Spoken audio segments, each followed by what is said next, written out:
Tes 1 2 1 2 3 1 2 2 1. Tes 1 2 3. Tes 1 2 3.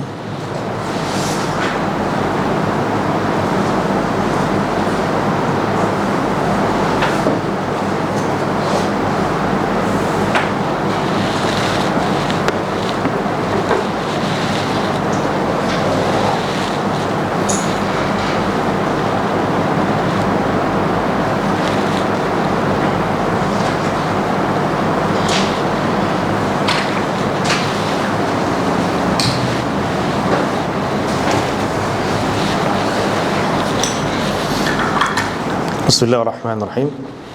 Assalamualaikum warahmatullahi wabarakatuh. Alhamdulillahilladzi bi ni'matihi tatimmus shalihat. Alladzi hadana li hadza wa ma kunna linahtadiya laula an hadana Allah.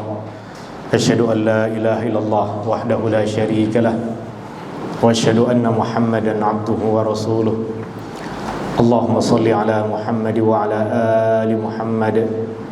كما صليت على آل إبراهيم إنك حميد مجيد اللهم بارك على محمد وعلى آل محمد كما باركت على آل إبراهيم إنك حميد مجيد سبحانك لا علم لنا إلا ما علمتنا إنك أنت العليم الحكيم اللهم إنا نسألك علما نافعا ورزقا طيبا وعملا متقبلا اللهم افتح علينا حكمتك وانشر علينا من خزائن رحمتك يا أرحم الراحمين Ya Allah, Ya Rahman, Ya Rahim. Ya Allah, berikanlah kepada kami ilmu yang bermanfaat. Ya Allah, kurniakanlah kepada kami amal ibadah yang Kau terima. Ya Allah, berikanlah kepada kami rizki yang halal dan baik. Ya Allah, berikanlah kepada kami kefahaman yang baik. Ya Allah, berikanlah kepada kami ilmu yang bermanfaat. Ya Allah, jauhkanlah kami dari segala kesusahan di dunia dan di akhirat. Ya Allah, sembuhkanlah orang-orang yang sakit di antara kami. Ya Allah, sembuhkanlah orang-orang yang sakit di antara sahabat-sahabat kami. Ya Allah, sembuhkanlah orang-orang yang sakit di antara saudara-mara kami. Rabbana atina fid dunya hasanah wa fil akhirati hasanah wa qina adzaban nar.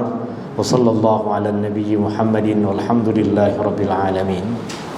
Tuan-tuan dan puan-puan yang dirahmati Allah Subhanahu wa taala, kita akan masuk kepada muka surat yang kelima dalam kitab Matnul Ghayati wat Taqrib, satu kitab ringkas yang disusun oleh Al-Imam Al-Qadhi Abu Syuja' rahimahullah, yang memberikan ringkasan kepada kita tentang bagaimana kita melaksanakan ibadah kita sehari-hari kepada Allah Subhanahu wa taala. Hukum hakam yang berkaitan dengan ibadah, dan nanti ada hukum hakam yang berkaitan dengan muamalah. Kita masih membicarakan tentang Kitabut Thaharah, perkara yang berkaitan dengan at-thaharah.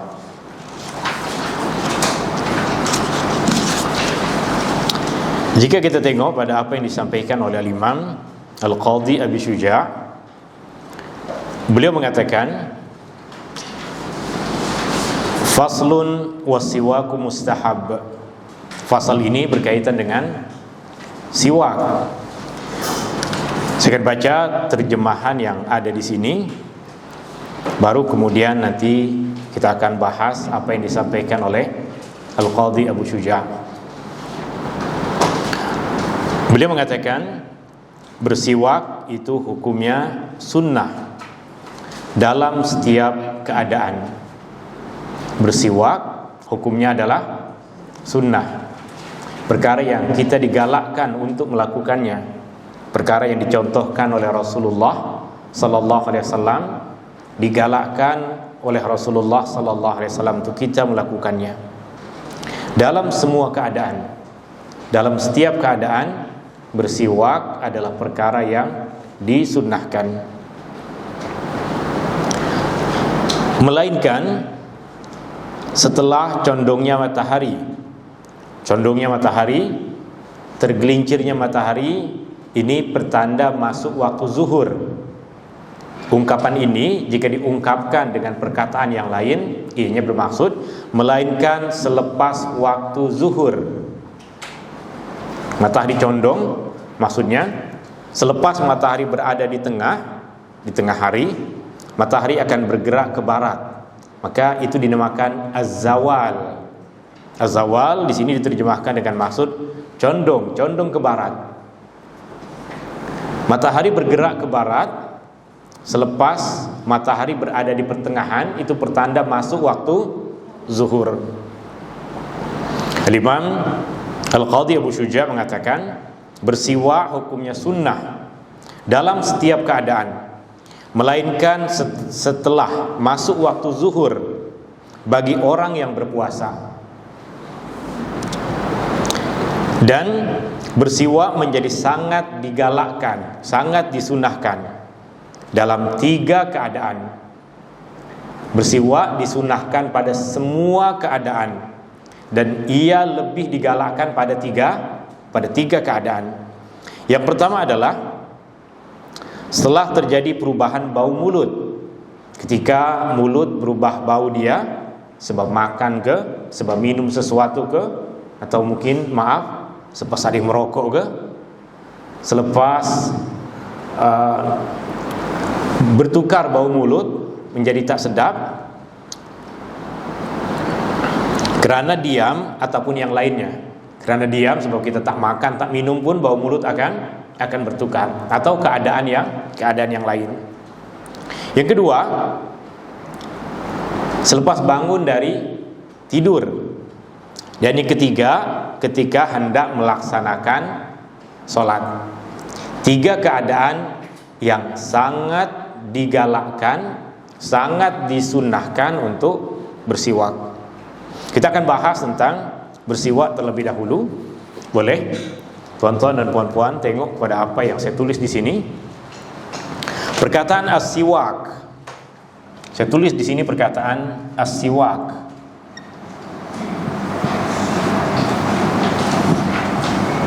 As-siwak. Perkataan ini tertuju kepada 2 makna.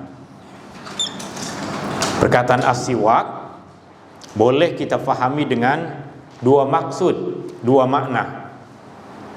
Yang pertama adalah menggosok gigi.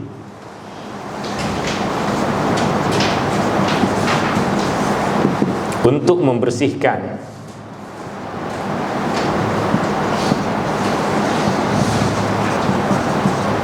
kotoran atau sisa makanan yang ada di gigi.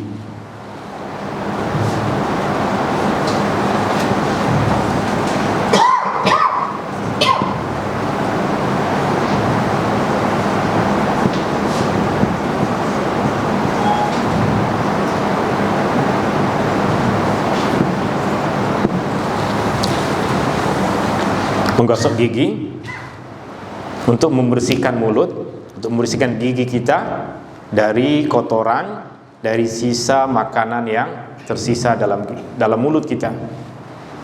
Maka siwak ikut kepada makna yang pertama ini adalah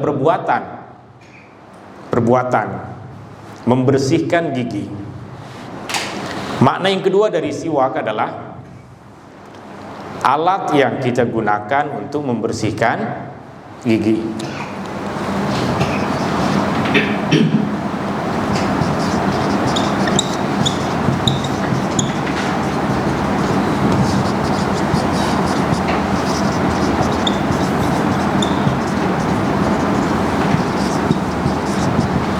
Terkadang untuk makna yang kedua ini, alat yang kita gunakan, beras gigi yang kita gunakan untuk membersihkan gigi, terkadang digunakan perkataan miswak. Tapi hakikatnya perkataan siwak boleh digunakan untuk 2 makna ini. Makna yang pertama perbuatan, makna yang kedua alat yang kita gunakan untuk membersihkan gigi. Untuk makna yang kedua ini, ia sering diungkapkan dengan perkataan miswak.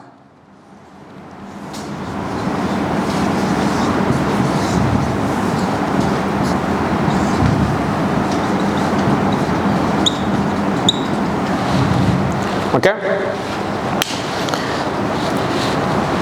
kita mulakan dengan membahas apa yang dinamakan sebagai miswak atau alat yang digunakan untuk membersihkan gigi. Dalam mazhab Syafi'i, apa sahaja yang boleh membersihkan kotoran dari gigi dinamakan sebagai miswak atau siwak. Maka boleh menggunakan apa sahaja yang boleh membersihkan kotoran yang tersisa di dalam mulut, kotoran yang menampal pada gigi. Boleh menggunakan apa sahaja. Bolehkah menggunakan kain? Kain boleh, jika kain itu digosokkan pada gigi dan boleh membersihkannya. Bolehkah menggunakan apa-apa kayu yang dibentuk seperti sikat lalu digunakan untuk membersihkan gigi? Boleh. Tapi orang Arab sejak dulu sehingga sekarang banyak menggunakan satu jenis kayu. Satu jenis kayu ini dalam bahasa Arab dinamakan kayu al-arak. Kayu al-arak. Kayu al-arak, kayu yang biasa digunakan oleh orang Arab sejak dahulu sehingga sekarang. Mereka banyak menggunakan kayu al-arak yang kita kenal sebagai kayu sugi. Kayu al-arak, nama dia saya tulis. Orang Arab biasa menggunakan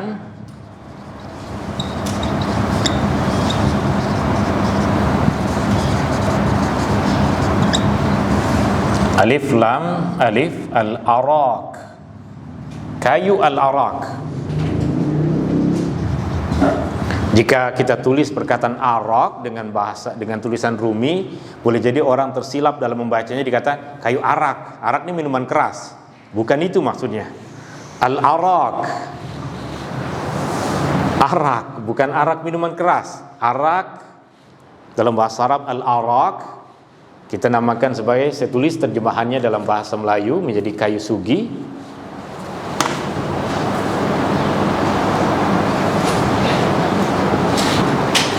Dan ianya bermaksud kita boleh menggunakan kayu sugi dan boleh menggunakan alat yang lain yang boleh membersihkan gigi dari kotoran, dari sisa-sisa makanan. Maka jika kita menggunakan beras gigi, adakah dinamakan bersiwak? Betul, bersiwak.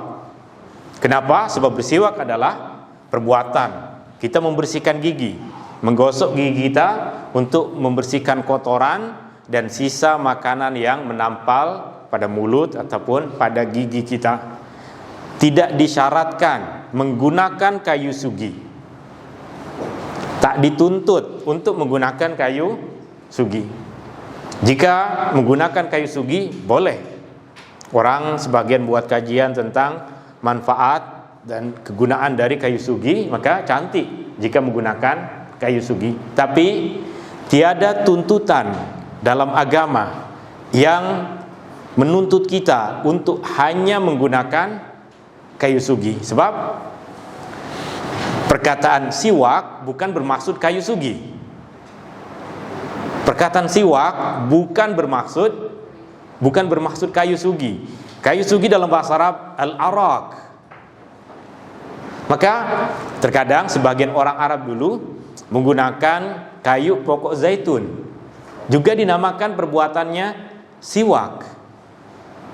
Karena siwak bukan tertuju kepada jenis kayu, bukan tertuju kepada jenis pokok, ia tertuju kepada sama ada perbuatan yang kita lakukan, yaitu menggosok gigi untuk membersihkan kotoran yang ada padanya, atau alat, dan ia apa sahaja yang boleh kita gunakan untuk membersihkan kotoran yang ada pada gigi. Sampai di sini semua faham tentang apa yang dikonsepkan sebagai siwak. Adakah tangan kita boleh digunakan untuk membersihkan gigi? Maka jawabannya adalah bersih ke tak jika guna tangan. Jika memang guna tangan jadi bersih, boleh. Tapi jika guna tangan tak ada kesan apapun, maka apa yang menjadi tujuan utama tidak terpenuhi. Bolehkah jika menggunakan kain menggunakan kain, kemudian kain diikat sehingga dia bentuknya seperti beras, digunakan untuk menggosok gigi dan memberikan kesan bersih giginya. Boleh. Dan perbuatan yang dilakukan dinamakan siwak. Alat yang digunakan dinamakan siwak.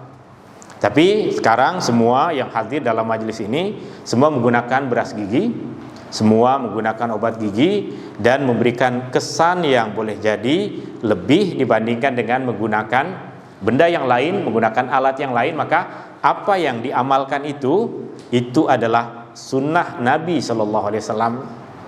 Perhatikan, sunnah Nabi ada pada perbuatan, tidak khusus ada pada kayu sugi.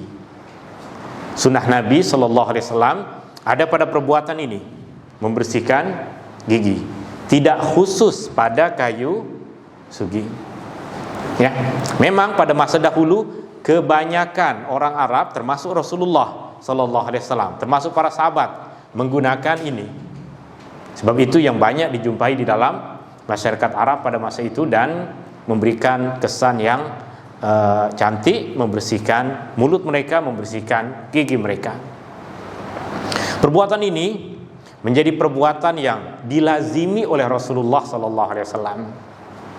Rasulullah nak masuk rumah, mau masuk rumah dia akan berjumpa dengan ahli keluarga, dengan istri, dengan anak.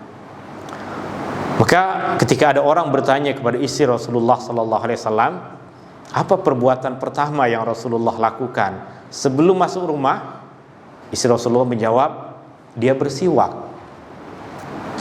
membersihkan mulutnya, membersihkan giginya sebelum berjumpa dengan ahli keluarga.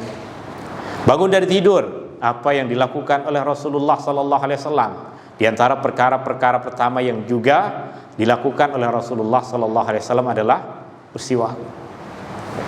Maka ini adalah sunnah Rasulullah Sallallahu Alaihi Wasallam, perkara yang dilazimi oleh Rasulullah Sallallahu Alaihi Wasallam. Maka ia menjadi satu amalan yang jika kita lakukan dengan niat mengikuti Rasulullah Sallallahu Alaihi Wasallam, dengan niat mencontohi perbuatan Rasulullah Sallallahu Alaihi Wasallam dengan alat apapun yang kita gunakan.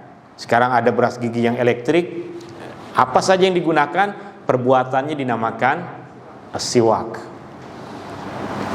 Rasulullah Sallallahu Alaihi Wasallam pernah mengatakan, as-siwaku matharatun lil fam mardatun lirrabb. Bersiwak, membersihkan gigi, membersihkan mulut, adalah perbuatan yang membersihkan mulut dan membawa kepada keridhaan Tuhan, membawa kepada keridhaan Allah.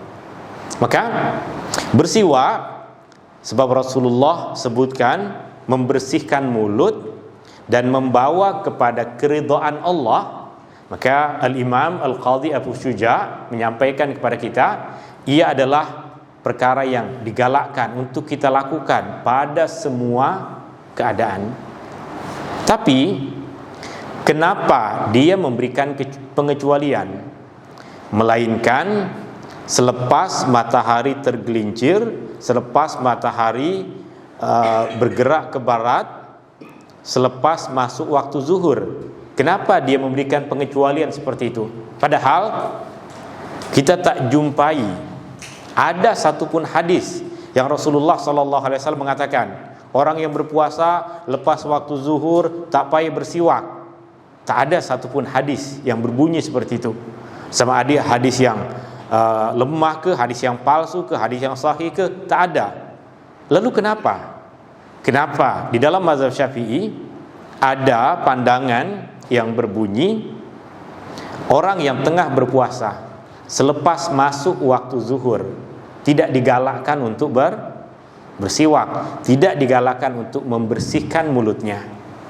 Maknanya sebelum zuhur, pagi hari, selepas sahur, selepas sholat subuh, boleh beras gigi, boleh membersihkan gigi. Dalam mazhab Syafi'i, selepas masuk waktu zuhur, sudah biarkan, tak payah lagi dibersihkan. Ini berasaskan kepada kefahaman terhadap satu hadis yang sahih yang diriwayatkan dari Nabi sallallahu alaihi wasallam bahwa Rasulullah sallallahu alaihi wasallam bersabda, la khulufu famis shaim atyabu indallah min rihil misk. Berubahnya, bertukarnya bau mulut orang yang berpuasa.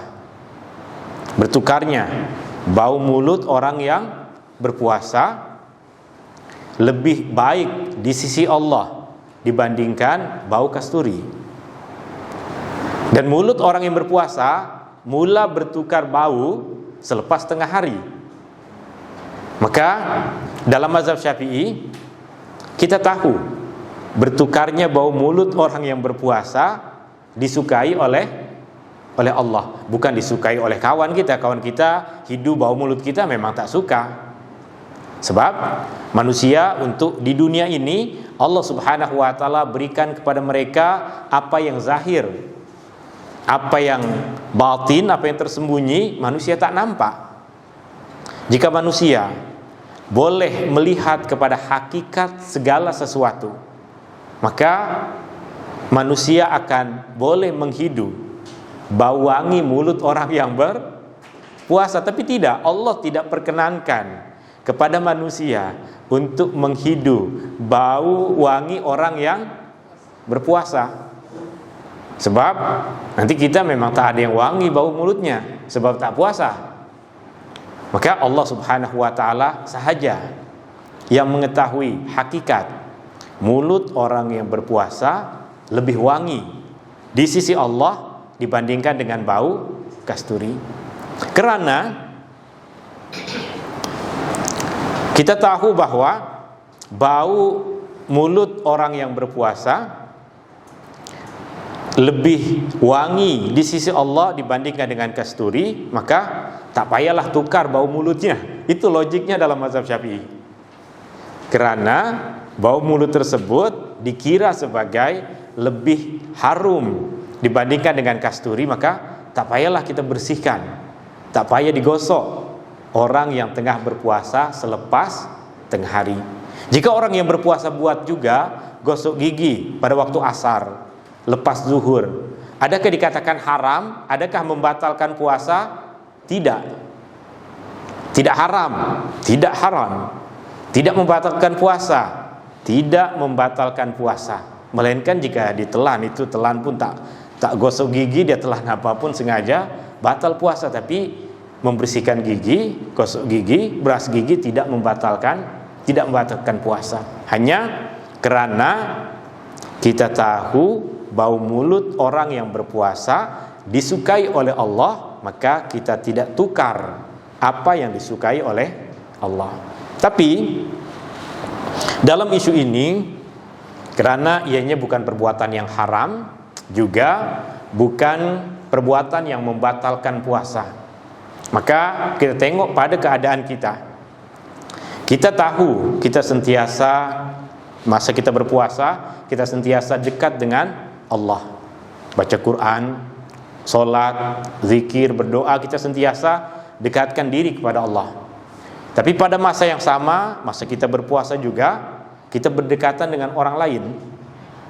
Maka karena manusia tak boleh kesan wangi bau mulut orang yang berpuasa, maka kita gosok gigi untuk menghormati manusia, untuk menghormati kawan kita. Nah, ada interview pukul 2 tengah hari bulan Ramadan. Jika bau busuk mungkin kita rasa tak selesa, maka kita bersihkan gigi kita, bersihkan mulut kita, beras gigi kita. Batal kita puasa? Tak batal. Haramkah perbuatan itu? Tak haram. Tapi kurang digalakkan dalam mazhab Syafi'i, sebab kita tahu Allah suka bau mulut orang yang berpuasa. Wallahu ta'ala a'la wa a'lam. Kemudian Al-Imam Al-Qadhi Abu Syuja' sebutkan kepada kita ada 3 keadaan yang sangat diutamakan, sangat digalakkan untuk kita menggosok gigi, untuk kita bersiwak. Yang pertama yang beliau sampaikan adalah Inda taghayyuril fam min azmin wa ghairi, ketika bau mulut kita bertukar, ketika rasa tak sedap bau mulut, maka masa itu sangat disunahkan, sangat digalakkan untuk kita bersiwak. Dengan menggunakan apa? Boleh nak gunakan kayu sugi, boleh. Nak menggunakan alat untuk beras gigi yang biasa kita gunakan pun boleh, kerana bersiwak tertuju kepada perbuatan, bukan tertuju kepada kayu sugi. Kayu sugi di antara alat yang boleh kita gunakan, tapi siwak tidak bermaksud kayu sugi dalam bahasa Arab. Yang kedua adalah indal qiyam minan naum, ketika bangun dari tidur. Nabi SAW selalu melakukannya. Ini karena Nabi SAW bangun tidur, dia akan mempersiapkan diri untuk melaksanakan sholat malam. Maka Rasulullah kemas diri, Rasulullah bersihkan diri, Rasulullah bersihkan mulutnya, agar ketika bermunajat dengan Allah, berdoa dengan Allah, membaca ayat-ayat Al-Quran dalam keadaan yang segar, dalam keadaan yang bersih, dalam keadaan mulut yang tidak bau busuk.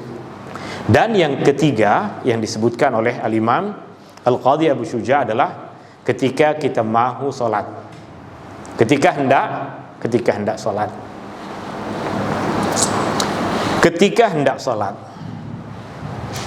perkataan ketika hendak solat ini boleh jadi difahami oleh sebahagian orang sebelum memulakan takbiratul ihram.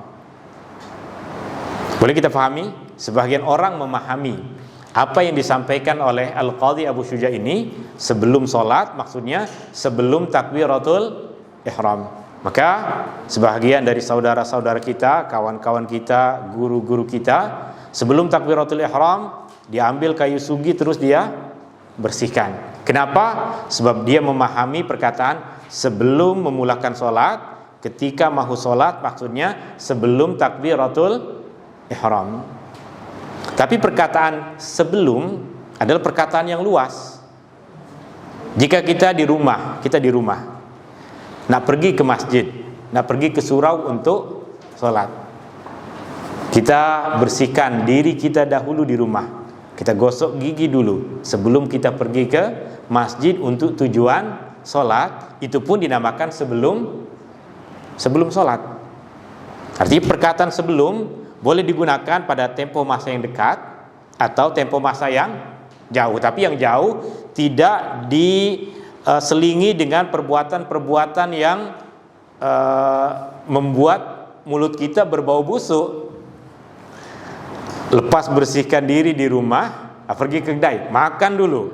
Lepas makan baru sholat di masjid. Itu tidak terpenuhi apa yang ada di dalam nasihat ini. Kita digalakkan untuk membersihkan gigi kita, untuk bersiwak sebelum sholat. Sama ada sebelum takbiratul ihram, atau kita lakukan jauh sebelumnya. Dan antara kita membersihkan gigi dengan sholat, tidak melakukan apa-apa perbuatan yang membuat bau mulut. Dah cantik dia bersihkan gigi di rumah, niat nak sholat, tapi dalam perjalanan dia merokok, sampai di masjid bau. Itu tak cantik, itu tak betul.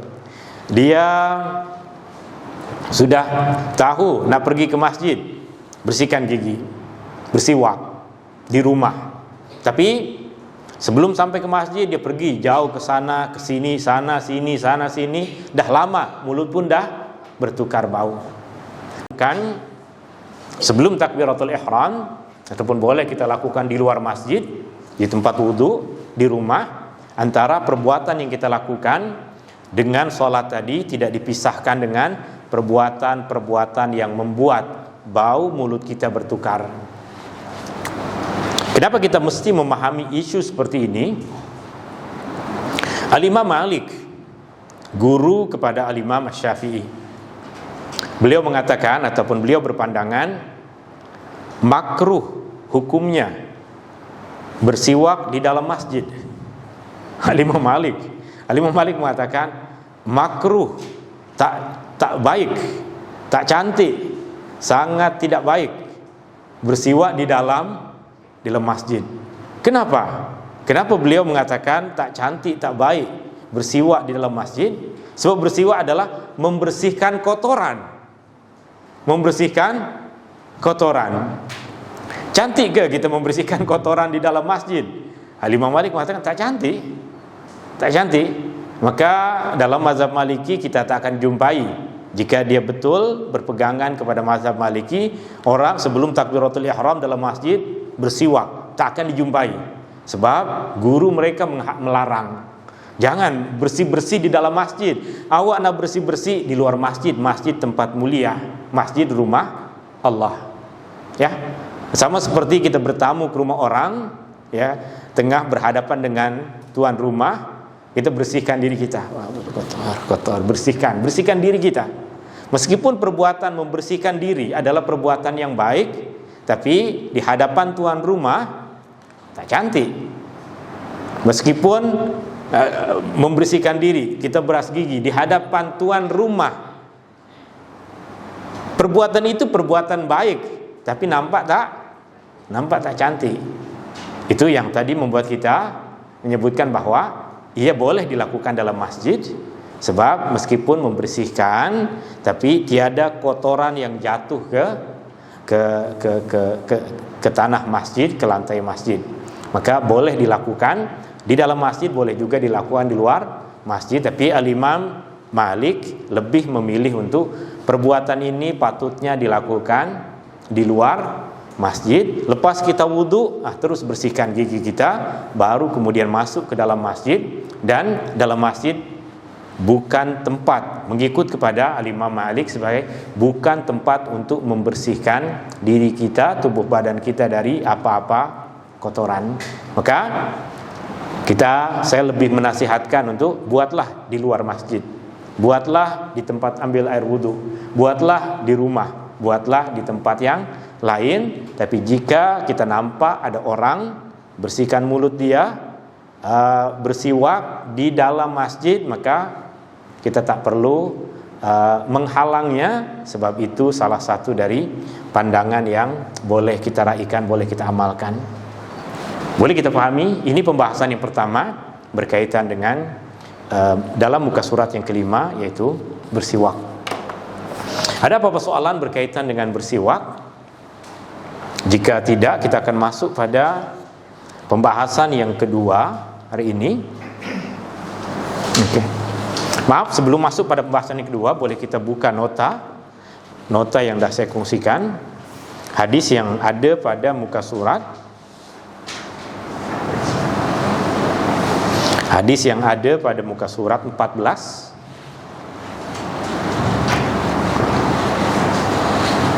berkaitan dengan siwak.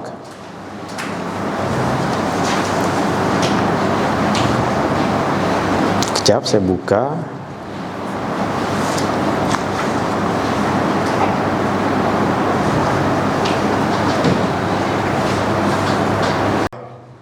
Radhiyallahu an, bahwa Rasulullah sallallahu alaihi wasallam bersabda, "Laula an asyqa ala ummati aw ala nas," seandainya tidak memberatkan bagi umatku atau bagi umat manusia, la amartuhum, sungguh aku akan perintahkan mereka, bisiwak, untuk bersiwak, ma'a kulli shalah, bersamaan dengan setiap solat.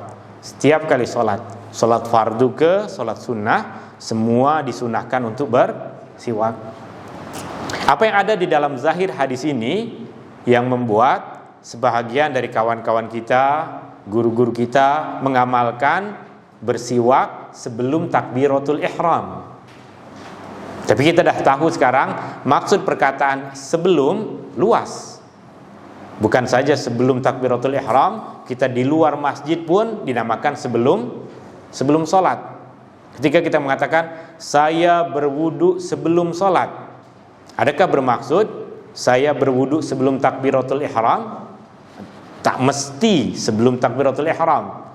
5 menit sebelumnya boleh, 10 menit sebelumnya boleh, setengah jam boleh, 10 jam sebelumnya pun boleh. Kalau berkaitan dengan wudu misalnya, selagi wudunya tidak batal, boleh kita salat. Maka dalam riwayat yang lain disebutkan inda kulli shalah, pada setiap salat. Dalam satu riwayat lain, riwayat yang mu'allaq yang disampaikan oleh Al-Imam Al-Bukhari tanpa beliau sebutkan sanadnya, ma'a kulli wudu, bersama dengan setiap wudu. Artinya bersiwak boleh dilakukan sebelum takbiratul ihram, boleh juga dilakukan bersamaan dengan wudu. Siwak ketika dikaitkan dengan wudu nanti boleh dilakukan sebelum wudu, boleh dilakukan selepas wudu. Itu nanti kita akan pelajari ketika kita membahas tentang wudu. Wallahu taala a'la wa alam.